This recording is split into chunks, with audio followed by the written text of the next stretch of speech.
welcome to the classroom. Today we're going to be looking at the Hoosier. And you might wonder where that word Hoosier comes from. Well, the first cabinet standalone cupboards were made in Indiana. Indiana is known for Hoosiers. And so this was a one-stop station in your kitchen. Back in the early 20th century, many kitchens didn't have cabinetry. And so having this kind of a device in your room would allow you to store all the basic things you needed, your pots, your pans, your utensils, and some food items. And so today we're going to look a little closer at the Hoosier. And the first thing you'll notice is this is a great area to store things. Big mixing bowls, your butter churn, that sort of thing. And then below that we have a cabinet, which I'm going to open up. And this is a great thing because you can see we're storing coffee and tea and a coffee grinder. We have a mortar and pestle, some spices, and then on the sides we have a little cardboard thing where you can move it around and change the various salad fixings and menus for different times of the day.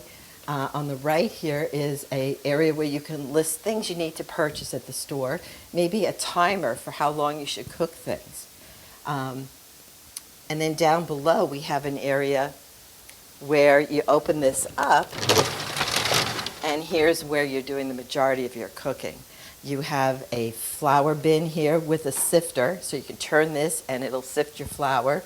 Over here is the sugar, so you open that cap and you can have the sugar fill up your measuring cup.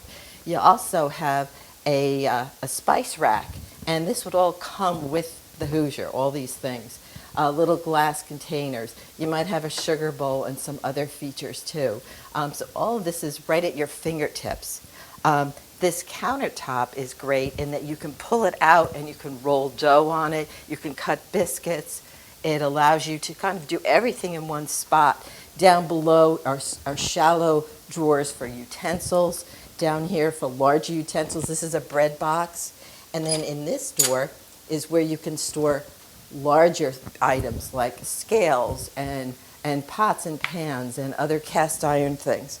So this whole thing means you could actually have a stool in front and be sitting in one spot and do everything you needed to do, then take the food over and work at your stove. So this is great. Now in many homes you had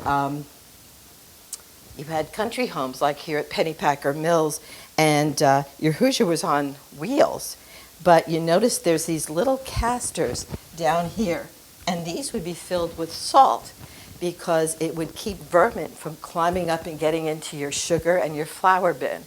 So little things like that, maybe not so noticed by the average person, but back in those days, that was a helpful thing.